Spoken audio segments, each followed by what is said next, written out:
So, welcome, guys, to another episode of On That Note, presented by the Big Kid Coaches. I'm here with Jonathan and Delani, of course, and I'm John, aka Jansif27, and today we will be talking about mental health in music.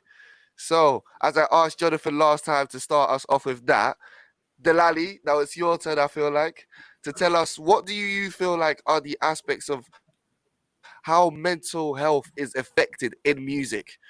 Like, do you think it's beneficial or usually does it cause more harm than good? So wait, I need some clarity. Are you talking about because there's two ways I'm seeing it. It's being an artist in the music industry and how being a musician affects your mental health.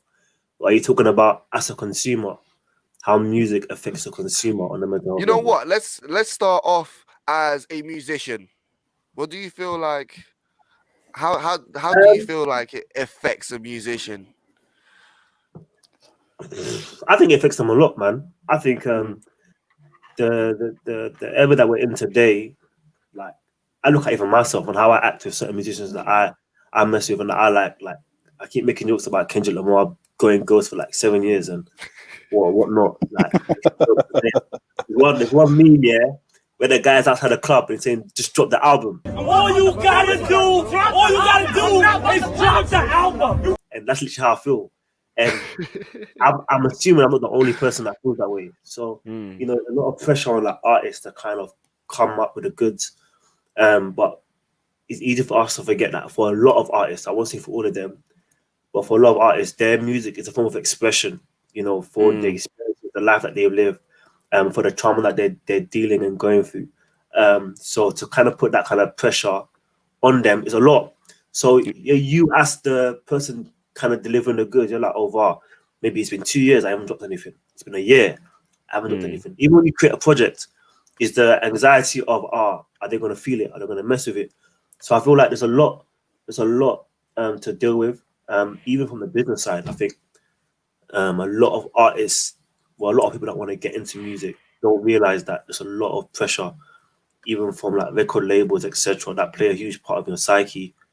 And they see you as a person because you almost see it's similar to like athletes. You see it as a commodity rather than a person, and that can Mm. that can be heavy. So yeah, man, I think it's deep. I think it's heavy, man. I think I don't think there's a lot of support for them as well. Personally, if I'm being honest, look at Kanye West, prime Mm. example. You know what I'm saying? But Yeah. that's my personal take on it. For a start, Okay. anyway. Okay, Jonathan. What would you add to this I'm, situation? I'm actually a little annoyed because the example I went to use, I can't remember what her name is. That's what I was trying to look for now. But we can use a different example instead because that was a popular R&B singer, but I have no clue what she's called anymore. Let's go with Kid Cudi. So Kid Cudi done a lot for music, produced loads of albums and whatever, but he's one of those kind of like he grew up as one of those weird kids that came into music and whatever. And then because there was so much pressure and all this kind of lifestyle that he's been thrusted into, like he started doing loads of like, I think it was cocaine actually. He started doing all sorts of drugs and whatever. He even had the song Mr. Rager, where he's talking about obviously now he's in the high life. Now all he wants to do is do this, do that, get high off of drugs, all that kind of thing. So it puts a lot of pressure on him. So you see, that's why you see like a lot of them go into like rehab, just like Hikadi has done. Yeah. The example I want to use, I can't remember what she's called, but she's got a lot of social anxiety. So from there, she's like, yeah, I don't want to do shows, don't want to do this, don't want to do that. And like she'll cancel a lot and she's gone to hospital and whatever about it. Just because like going on stage and whatever is not what she's wanted to do, but because she's in the spotlight, it's what she has to do because of the job. I think even that itself is heavy, man. Yeah. That's long. Like you haven't got a choice. Your livelihood is dependent, like a huge majority of like musicians and the money they make. Is live shows. So you saying I don't want to do any live shows, especially when you're signed to a record label, they're looking at you like you haven't really got a choice, big man. You know what I'm saying? So even that, and it's sort of like You know. yeah, no, go on. I was going. I was going to say a completely different point, so I'll let you I'll let you carry on with your I'm one. going to use even another example. Like, did a live, obviously during the first lockdown, did a live with Shocker, who's a UK artist, London Ah, based, Yeah, and shout out yeah, Shaka. yeah, no, not Shaka, but Shocker. Oh, Shaka. Okay, shout out yeah, Shaka. no. Shoko was a serious artist back in the day, bruv. He Can't was lie. part of Marvel. Yeah, them man were hard. Yeah, I Marvel. think it's a bit before your time, John. Yeah, this is a tad. Oh, This is a tad. damn. It was Shocker, Double S, and Vertex. Vertex in it. Yeah, and did a live with him, and he was talking about obviously the how heavy it hits. You know what I'm saying? Like, imagine being signed to a record label, and then you get dropped, thinking, wow, you've got a whole and though we have this kind of like herd mentality where when we make it like into sports or music, we want to bring all our family on. Now we feel like we can support everyone financially and whatnot. So then now you've gone from being signed Yeah. to not making any more money, and you're like, wow, got a whole family to support now, and there's no money coming in. That's heavy. That can put you on the rails. You know what I'm saying? That can throw you off. Which obviously he explains a bit in the live Q&A. So yeah, no man, it's deep. It's deep. No, I get I that. just googled who my example was. It's Summer Walker. But then Oh, is it? Mm. So what? Yeah, Swear, I was never she's sure a of that. proper recluse. I think before music, she was like a house cleaner as well. Is Oh, it? wow. Yeah, so it's like a job where you don't really have to talk to people either. Yeah, Yeah, let's go in and do your She had her job own now. business. that's crazy. Mhm. You know what? So what I was going to say is a little bit different. So of course we understand how it affects the artists that are already in the game. I'm also Mm. thinking of it for the artists that aren't in the game just yet. You know, promising artists that probably either released music or they might have just hit and made like a one hit banger, or one hit wonder, sorry, and Mm. then they are forced to be put under so much pressure because they know that they've gathered so much success off their first song that Mm. to recreate that same type of magic is so much pressure because you don't know about the timing, you don't know exactly if the success is going to carry over. Because for a lot of artists, if you don't hit that second after that very good first one, you feel like people are already going to be quick to cancel you in that sense. So you feel that pressure, and especially if you're an artist that, as you said, came up from a different background and wants to support everyone and all of these things. For a very long time, you're seeing these type of ideas in your head of a lifestyle that you want to live, but you Mm. don't know if it's something that is guaranteed. So for a lot of these people, they already put a lot of pressure on themselves. So when they don't reach that target, Mm. it hits them. It hits them a little bit different, and that's when you get problems with mental health and stuff like that. And the biggest problem is that it happens to quite a lot of people because a lot of people want to be artists, but it's Yeah. such a tight market that sometimes it can be a massive problem. Happened to For, Trinidad James actually when he dropped. Mm. Was it all gold? I can't even pronounce the word. All gold, everything. I don't think that sounded right, but you don't know how to try to say. But he had Mhm. that was a big song for him. Then he couldn't get no songs afterwards. I think he had a mixtape afterwards, and he had like loads of features, but it didn't sell. So then all the Yeah. guys were like, "Yo, you didn't pay me my money. Like, run me my piece." And he's like, Yeah. I can't lie, G. There's no peas on my account, but go ahead and sue me because there's literally nothing I can give you. So they just had to leave him alone. You know what I think? This might be easier said than done. And obviously, I'm not an artist, so I guess it's easy for me to. But being someone that obviously loves music, myself, yeah. I think in that kind of example, I feel like that's why there should be a greater emphasis on the why. Like I'm always a big thing of like being something. What's your why? You know what I'm saying? I think especially in the music and arts industry, you need to have your why. If you don't, you're gonna get dashed with the wind. You know what I'm saying? Because culture's Yeah, I always get that. I get that. the sound is always changing. You're gonna say you can be hot today and not hot tomorrow. You're gonna say, but if you've got the why are you doing it? Is it to are you trying to tell a story? You know what I'm saying? For some people, they feel like what they've gone through and how they've come out of it is a testimony that's going to change a lot of lives. So they're like, okay, cool, boom. I want to create music. I know how it's going to influence the next generation. If that's your why, you run with it. But if you don't know your why and it's just swayed by, monetary gain, then that's when it gets techie. That's when you're thinking, what do the people want, rather than what do I want to release? You know what I'm saying? And I think that should be. I feel like for every artist, that should always be the emphasis. Is that okay? What do Yeah, I want? I get that. You see, the only problem with that is sometimes it is success can really blind the person. So, kind of like you said, you can release one song that that is very true to you and very understanding, but you then understand, okay, this might gather some success, but then the Yeah, moment where you release something else that you like, that might be a little bit different, and then you don't see that it gathers as much success, that I feel it can still affect you a specific type of way. It's just one of yeah, those things but that for a lot of people, it's just like, especially in music, you kind of a lot of the time you kind of want the recognition as much as you love what you're doing and all of these things. You do want that element of recognition and want to know that you're affecting other people. it's true. But I do get what you're saying, because I know that there's plenty of people that make music for TikTok, you know, just to get the views, just to get views, just to get everything. So I do know what you're saying with that, to be honest. I like the way that you put that, because the one I wanted to say was J. Cole. So when J. Cole started, obviously he wanted to just say, "Yep, I'm the best rapper alive. You man can't do anything." So I remember watching an interview with him, and he was like, he went from North Carolina, went to I think it was NYU. I'm not sure, but he went to New York to do his music. Saw Jay-Z in the rain. He said, handed Jay-Z like his mixtape and that. And Jay-Z's like, I don't want this. I just walked off on him. So he's like, okay, cool. But he used that as an inspiration. So like, okay, yeah, now I'm gonna get Jay-Z to sign me. Carried on years later, I got signed by Jay-Z, released his first single, and the single flopped. And they're like, yeah, this ain't got a radio hit. So came out with, so he can't get his album put out, kept getting pushed back. Came out with a few other songs. Those were popular for him. Dropped a mixtape that was successful. Then dropped his first album, which was doing all right. Then he carried on with the fame. And now I said when he had all the fame and that, he got everything that he wanted. It's like, yeah, people think I'm the greatest. I'm successful, all this. It's like, but I'm not happy no more. He's like, in the back of his mind, it's like, yep, now I've got all this from before.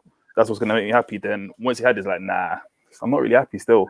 That's when he started coming out with like 2014 Forest Hill Drives, and the albums that came out afterwards, because now he's trying to get more spiritual. It's like, okay, now I have to go a bit deeper and whatever. Now I have to use my platform to help others and that kind of thing. And that's what kind of helped him gain his fulfillment. And instead of having to like battle, like, why am I not happy because of everything I got? You find it through different means. But you know what's funny, even with that example, Jonathan, is that, in my opinion, people might have their own varied opinions, but I think the J. Cole that we love today is the J. Cole, like what you're talking about, from like Forest Hill Drive, that kind of era. I think that's what's kind of cemented him as the artist that everyone loves and knows today. You know what I'm saying? When he forgot about, okay, cool, forget about the monetary stuff. I'm gonna create what I know is gonna make a difference, and that's what everyone messes with him for. I think it's just that, man. It's just staying true to yourself, because at the end of the day, that's always gonna be your anchor. Like, but I get what you were saying, John, before, like in terms of because because what he did as well, he must have dropped some track just for the radio, and then that's the reason why he dropped Let Lance Down, because Nas was like, he's way better than this. This is dead. He's letting me down. Yeah. That's what I was gonna say. Like, fam, just stay true to yourself, man. Like, it's easier said than done. That's the thing. But you know what the problem is, and that's somebody told me this about a YouTuber that's actually doing really well. And they told me, I'm not saying names. I'm not saying names.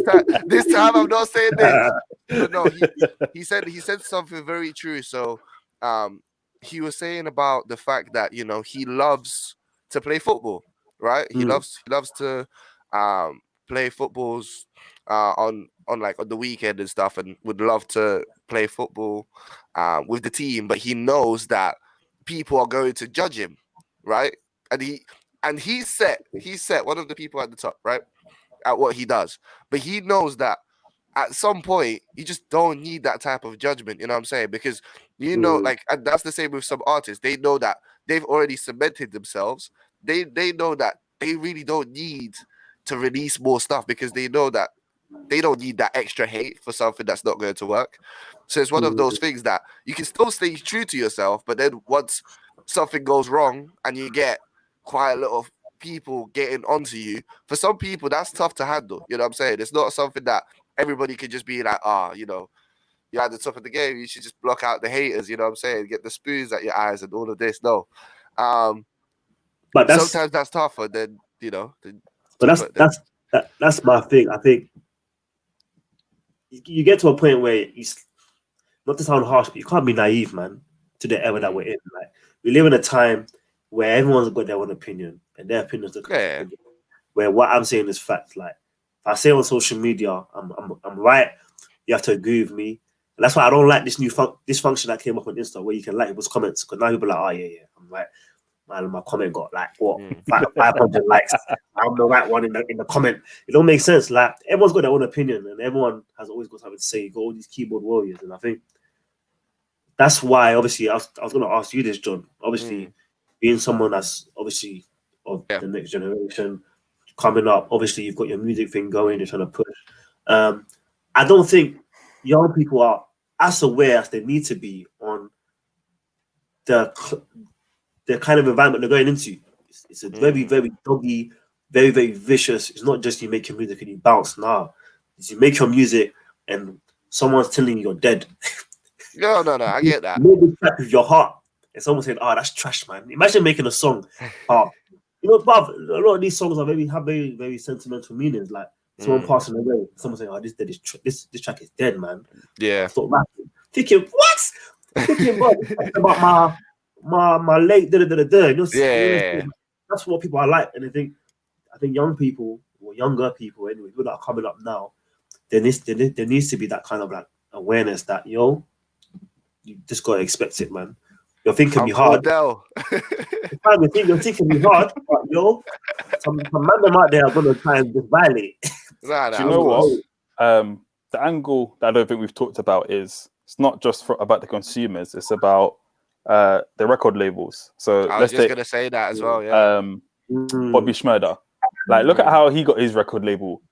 I can't remember who he signed with, but man, they had him dancing on the tables, singing his video live in the like. Where's your like? They don't want you to have any respect. So obviously they've given you like, okay, now you made a clown of yourself. Cool. Now they're giving you loads of money and say, okay, you man go do what you want. Blah blah blah blah. Now you may have come from the streets or may not come to the streets, but they haven't given you like anything to do with PR. They haven't told you how to be media trained. They haven't said, okay, you might need to drop this friend. So you may be living the same lifestyle, but now you're in the public eye. So now everything's a lot more seen by everyone else. So where you may say, I used to do this before I was famous. Now that you're famous, you get a lot more haters saying, no, you can't be doing this, all this kind of stuff.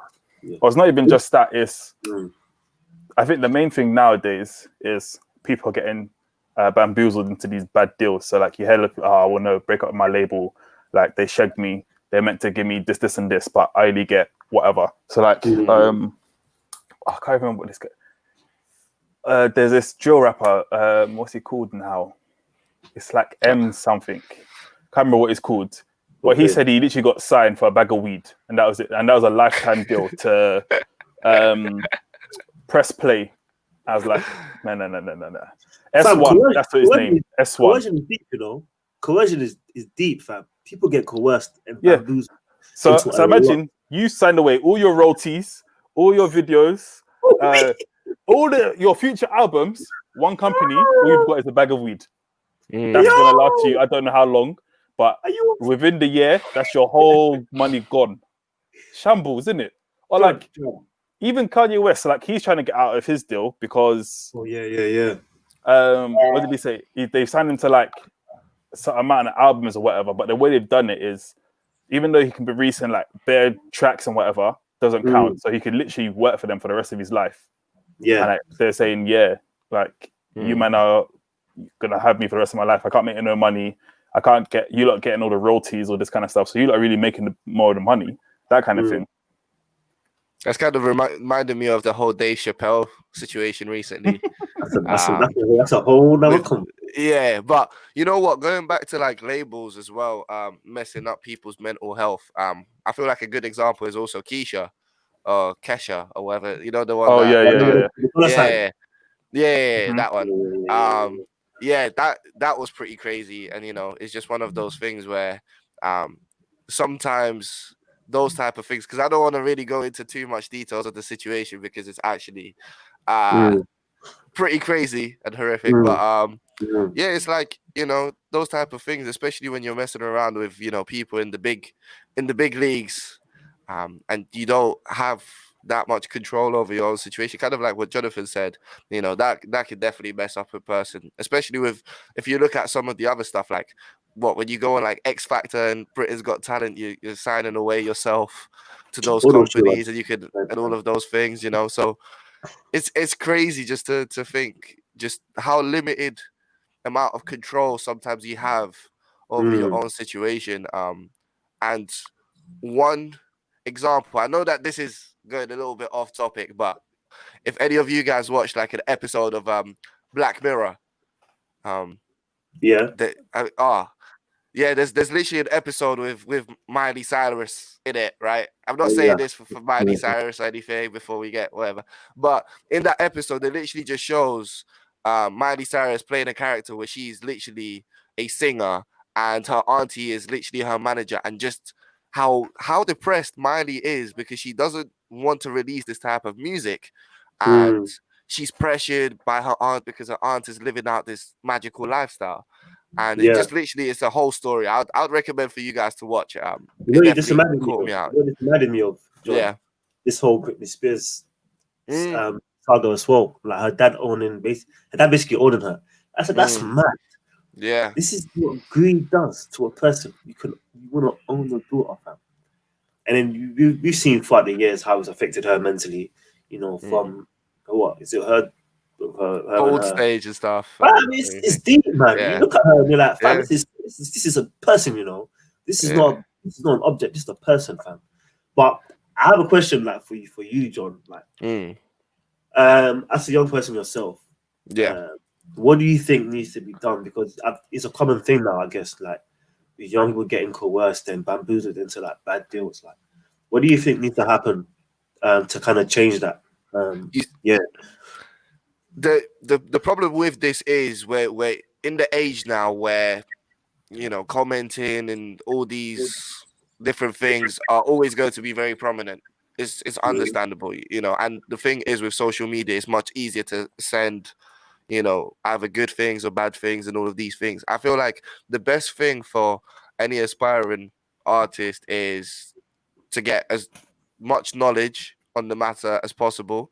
I feel like that's a good start, just because I feel like some people are limited to how much they can do. But I mean, if you kind of understand the scenario of not only how the game works, but how you can handle certain situations and all Mm, these things, the more knowledgeable you are at a situation, the less stress you feel, because yeah. after that you understand it. It's kind of like what Kobe would say before each game. I know, once again, I'm into my analogies, but he would literally say that he would train until the nerves will go away, because he knows that he's the best shell of himself. So it's the same in this. The more knowledge you have on the situation, the more you understand how to deal with different Mm, situations. So you'll know, okay, when this type of things happens, like, oh, this person is giving me hate, this is how I need to react for the better and worse. Of course, it's one of those things that is going to be tough to control because, as I said, with the amount of commenting and all of these things, it's not something that looks to be going away anytime soon. Bit it's like, yo, if you make anything on the school premises, the school automatically owns it. So if I made like what? a time travel machine, the school owns it. I don't get no peace. And I'm Whoa, thinking, what is this? you man are scam artists.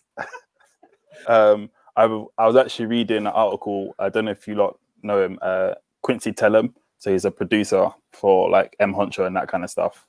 And he was saying, obviously, like a lot of times, it's not even just like the vocalist that gets shagged.